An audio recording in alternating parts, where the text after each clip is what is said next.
días, agradecemos su presencia en esta conferencia de prensa encabezada por la diputada Blanca Alcalá para hablar sobre tasa cero a la enajenación de libros. Muchas gracias. Muy buenos días a todas, a todos. Quiero darles la bienvenida a esta conferencia de prensa que hemos convocado la diputada Gabriela Sodi del Grupo Parlamentario del PRD, su servidora y otros compañeros que han suscrito también esta iniciativa de mi propio grupo parlamentario y de otros que se sumarán en relación, una vez más, con la política cultural en nuestro país.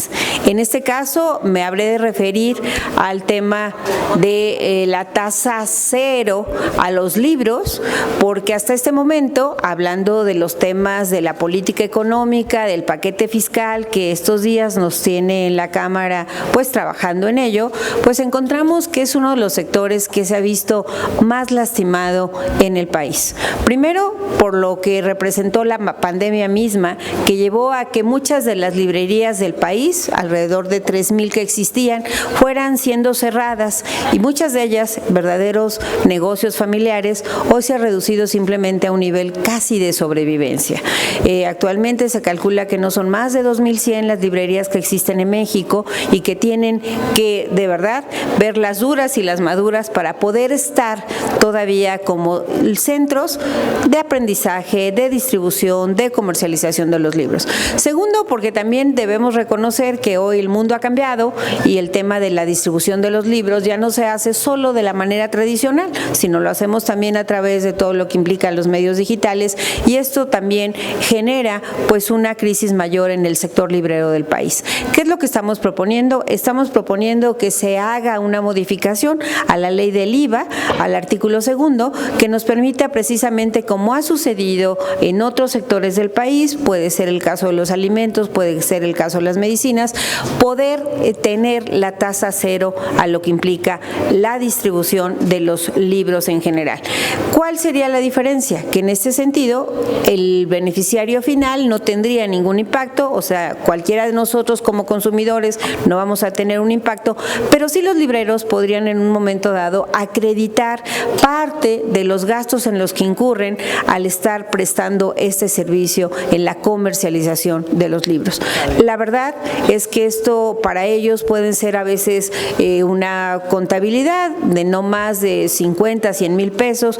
En la suma total del país pueden resultar muy pocos millones en la recaudación, pero puede hacer la diferencia entre existir, subsistir o desaparecer. Por ello, la inquietud hoy en lo que tiene que ver con una política de incentivos a estas pequeñas empresas que existen en el país. En el grupo parlamentario del PRI, en la Alianza Va por México, hemos insistido que necesitamos generar incentivos que permitan dinamizar la economía del país, que permitan generar empleos y no, por el contrario, seguir estrangulando a los pocos contribuyentes, de tal suerte que de ninguna manera ni se generen empleos y sí se cierren fuentes precisamente de trabajo para algunos de los lugares del país. Por otro lado, simplemente insistir que cuando hablo de política cultural, en el caso de la diputada Sodi y de su servidora, hemos insistido, la verdad, en toda la cadena. Lo hemos hecho ya hace unos días en lo que está relacionado con el presupuesto de egresos. Si ustedes revisan el proyecto que nos fue enviado, es un proyecto o bien que tiene incrementos muy focalizados, sobre todo otra vez más en los proyectos que le interesan al Ejecutivo, pero que no necesariamente están impactando de manera positiva al sector. Y me refiero al mantenimiento de nuestros centros históricos, a la conservación de lo que implican muchos de nuestros sitios arqueológicos, de nuestros museos, en donde hemos alzado la voz, hemos hecho propuestas concretas para que se puedan redireccionar algunos de estos recursos que hoy están etiquetados, por ejemplo, a la adquisición de terrenos en las zonas arqueológicas, pero que no sabemos si solamente es por el acceso de vía al Tren Maya, si ello mismo requerirá mayores personal involucrado que hoy no está en esta conservación, o seguiremos simplemente gastando el dinero en proyectos como lo que implica el proyecto de Chapultepec. Hemos insistido en otro orden de ideas, por ejemplo, en mejorar la política de derechos en el país y ahí tener una política diferenciada en lo que implica, por ejemplo, el acceso a los museos o a los sitios arqueológicos, porque en el mundo existe. Por el contrario, queremos que el acceso al disfrute de la cultura para las y los mexicanos sea una realidad. Lo dice la ley en la materia que esta Cámara aprobó y sin embargo no estamos observando que esto se refleje ni en el acceso a toda la población, ni mucho menos también en poder tener un ingreso que resulte sólido precisamente para el otro sector de la población. Con esto yo terminaría mi intervención. La iniciativa hoy ya aparece en la Gaceta correspondiente. Se trata de esta modificación a la ley del IVA que tiene como propósito mejorar las condiciones del sector más vulnerable que existe cuando hablamos de la distribución de libros en el país y de los otros aspectos que hemos estado insistiendo desde hace ya algunas semanas, y esperemos que la mayoría oficial de Morena hoy sea sensible a un sector, estimada diputada, que con frecuencia se habla mucho de nuestro orgullo, se habla mucho de preservarlo, pero a la hora que se refleje en presupuestos o en leyes que lo modifiquen, definitivamente simplemente es ignorado. Muchas gracias. Muchísimas gracias. Muchas gracias, diputada Blanca Alcalá, porque siempre estás muy pendiente de los temas de cultura y sabes que para mí son una prioridad, que estoy en esta curul gracias al discurso ganado en la calle a base del respeto y de la procuración de la cultura en nuestro país. Hoy, como dice la diputada Blanca Alcalá, pues se presenta esta iniciativa, ya aparece en la Gaceta Parlamentaria. Entonces, pues comentarles que hoy recibimos pues al grupo interesado de personas en fortalecer estos diversos sectores productivos pequeños, como los estamos viendo, familiares, que de alguna manera pues más que sean estas grandes empresas, pues son como esta tradición que se va quedando, como esta memoria histórica, este reservorio histórico que tenemos en el país de los libreros.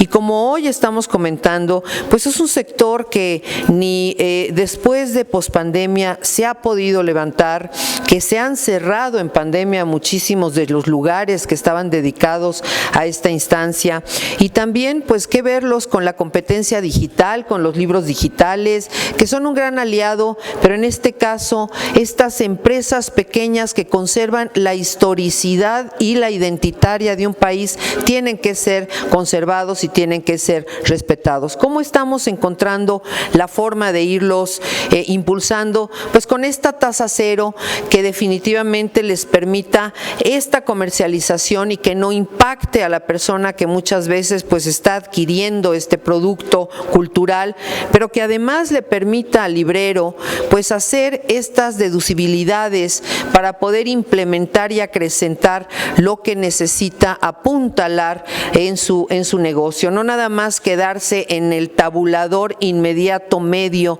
de esta tasa cero que nada más sea impactado en beneficio al consumidor, sino que también haya este beneficio a quienes están realizando pues este ejercicio del ámbito artístico-cultural, del ámbito cultural. Muchas de las pequeñas librerías se han convertido en centros culturales, en centros de convivencia, en centros de producción. Ahí tenemos presentaciones de libros, poemas, lecturas, asuntos literarios que los jóvenes tienen que conocer, que tienen que saber que eso también existe, que tienen que saber que eso es pues una de las 5 bellas artes que tenemos en el país y que de alguna manera está considerada la sexta, la literatura, sexta bella arte. Por eso se llamaba IMBA y se le puso IMBAL.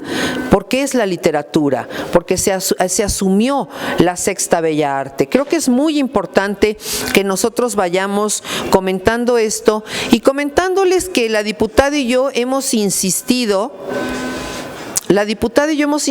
en revisar los impuestos del sector cultural.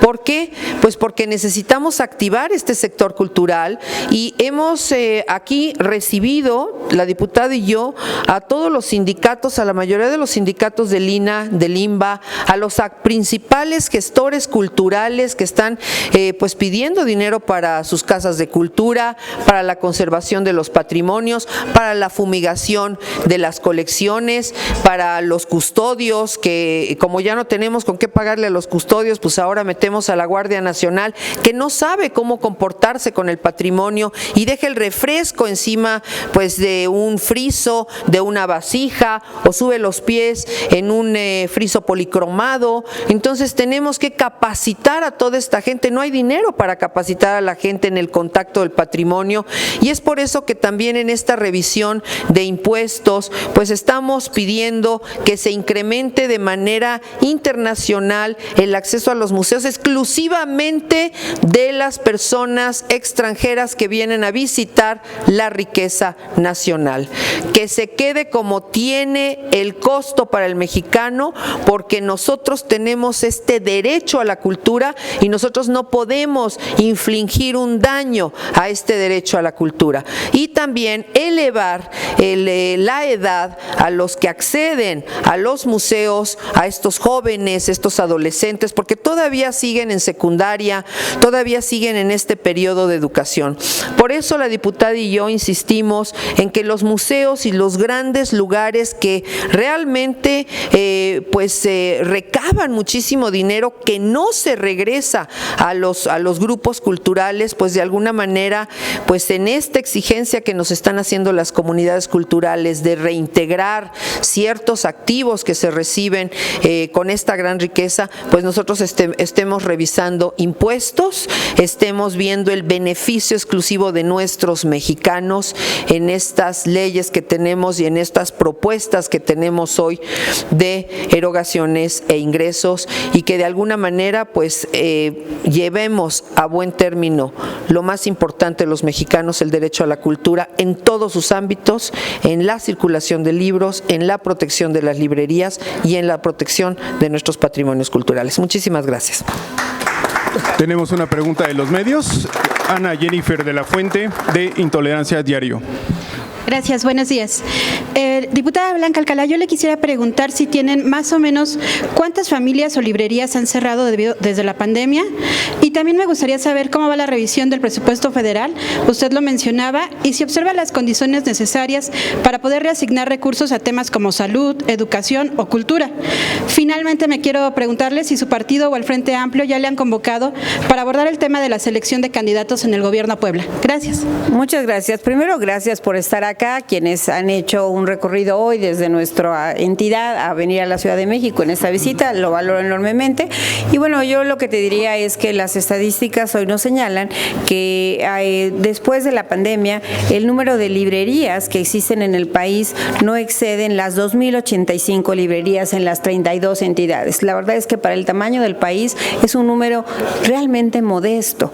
Se calculaba que eran más de 3.500 antes de la pandemia. Entonces ustedes pueden hacer la resta y es preocupante. Como ya lo decía la diputada Sodi, las librerías además se han convertido en estos centros de encuentro, en estos puntos de reunión, de convivencia, en centros culturales para la población, de ahí la importancia de poderlos preservar.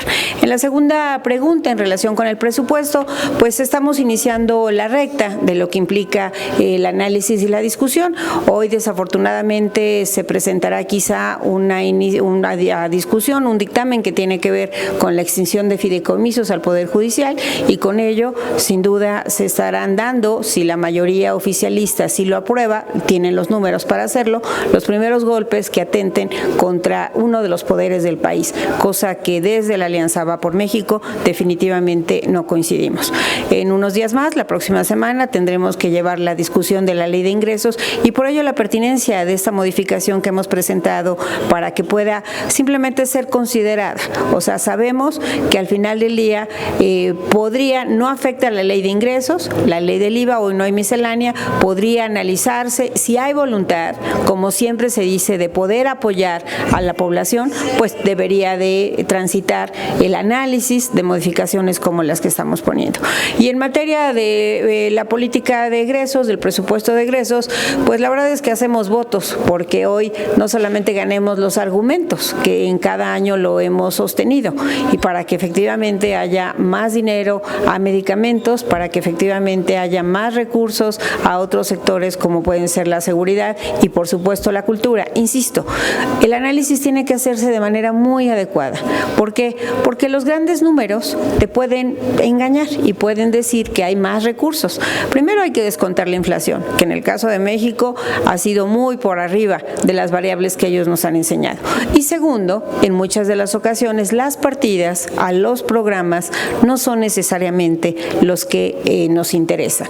Porque puede haber una partida interesante en materia de salud, pero no necesariamente en medicamentos. Puede haber un incremento en el sector cultura, pero solamente para el proyecto de Chapultepec. Puede haber un incremento en el sector energético y un enorme incremento en deuda, enorme, de casi 2 billones, y no necesariamente eso impacta en los programas realmente sociales que vayan más allá de la pensión de adultos mayores y que puedan beneficiar a todos los estados del país.